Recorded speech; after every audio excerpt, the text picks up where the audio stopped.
आज हम बात करेंगे गौतम बुद्ध की 4 प्रेरक की कहानी, जो हमारे जीवन के लिए बहुत ही महत्वपूर्ण है। शुरू करने से पहले अगर आप लोग अभी तक हमारे चैनल को सब्सक्राइब नहीं किया है तो सब्सक्राइब कर दे, ताकि आने वाली वीडियो आप तक पहले पहुंच सके। चलो शुरू करते। प्रेरक कहानी नंबर 1, बुद्ध और चक्षुपाल। एक बार भगवान बुद्ध जेतवन विहार में रह रहे थे। भिक्षु चक्षुपाल भगवान से मिलने के लिए आए थे। उनके आगमन के साथ उनकी दिनचर्या, व्यवहार और गुणों की चर्चा भी हुई। भिक्षु चक्षुपाल अंधे थे।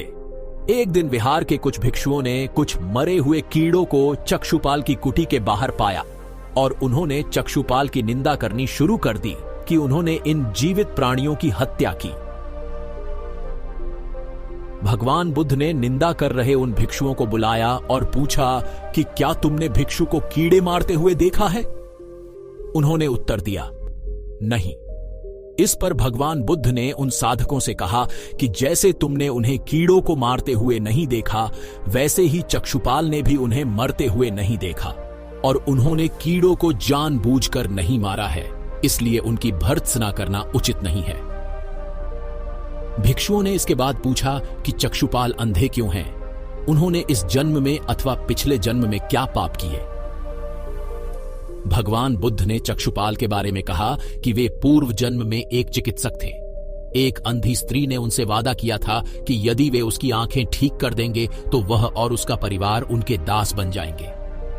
स्त्री की आंखें ठीक हो गईं, पर उसने दासी बनने के भय से यह मानने से इनकार कर दिया। चिकित्सक को तो पता था कि उस स्त्री की आंखें ठीक हो गई हैं, वह झूठ बोल रही है। उसे सबक सिखाने के लिए या बदला लेने के लिए चक्षुपाल ने दूसरी दवा दी। उस दवा से महिला फिर अंधी हो गई। वह कितना ही रोई पीटी, लेकिन चक्षुपाल जरा भी नहीं पसीजा। इस पाप के फलस्वरूप अगले जन्म में चिकित्सक को अंधा बनना पड़ा। प्रेरक कहानी 2, परिश्रम और धैर्य। एक बार भगवान बुद्ध अपने अनुयायियों के साथ किसी गांव में उपदेश देने जा रहे थे। उस गांव से पूर्व ही मार्ग में उन लोगों को जगह जगह बहुत सारे गड्ढे खुदे हुए मिले। बुद्ध के एक शिष्य ने उन गड्ढों को देखकर जिज्ञासा प्रकट की, आखिर इस तरह गड्ढे का खुदे होने का तात्पर्य क्या है?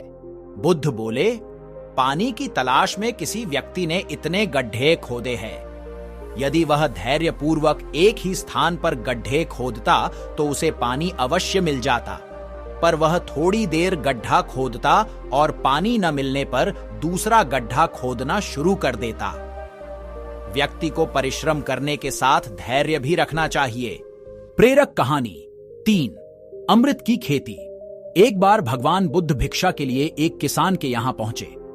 तथागत को भिक्षा के लिए आया देखकर किसान उपेक्षा से बोला, श्रमण, मैं हल जोतता हूं और तब खाता हूं। तुम्हें भी हल जोतना और बीज बोना चाहिए और तब खाना खाना चाहिए। बुद्ध ने कहा, महाराज, मैं भी खेती ही करता हूं। इस पर किसान को जिज्ञासा हुई और वह बोला, मैं न तो तुम्हारे पास हल देखता हूं, न बैल और ना ही खेती का स्थल।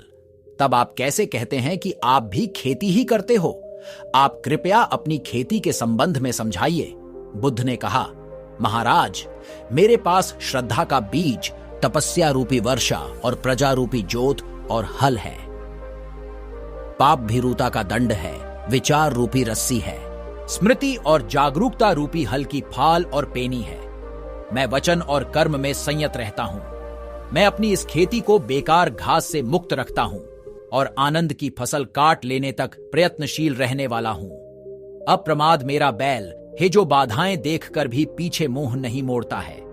वह मुझे सीधा शांति धाम तक ले जाता है। इस प्रकार मैं अमृत की खेती करता हूं। प्रेरक कहानी 4, दान की महिमा।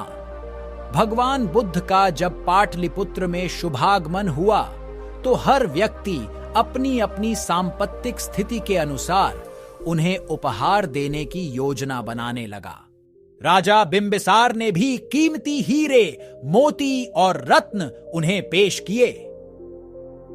बुद्धदेव ने सबको एक हाथ से सहर्ष स्वीकार किया। इसके बाद मंत्रियों, सेठों, साहूकारों ने अपने अपने उपहार उन्हें अर्पित किए और बुद्धदेव ने उन सबको एक हाथ से स्वीकार कर लिया। इतने में एक बुढ़िया लाठी टेकते वहां आई। बुद्धदेव को प्रणाम कर वह बोली, भगवन, जिस समय आपके आने का समाचार मुझे मिला उस समय मैं यह अनार खा रही थी।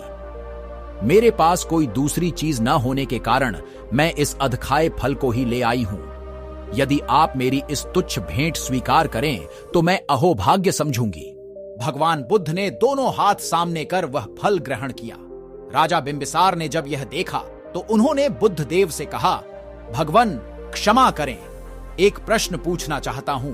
हम सबने आपको कीमती और बड़े बड़े उपहार दिए जिन्हें आपने एक हाथ से ग्रहण किया, लेकिन इस बुढ़िया द्वारा दिए गए छोटे एवं झूठे फल को आपने दोनों हाथों से ग्रहण किया, ऐसा क्यों?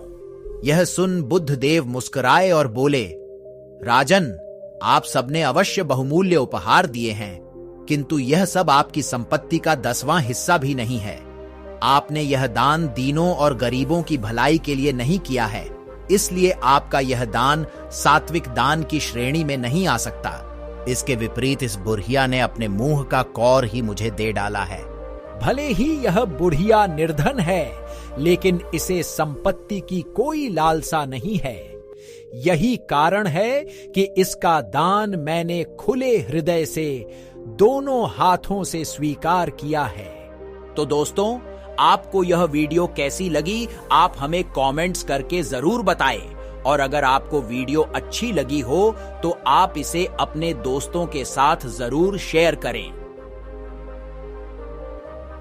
अपना बहुमूल्य समय देने के लिए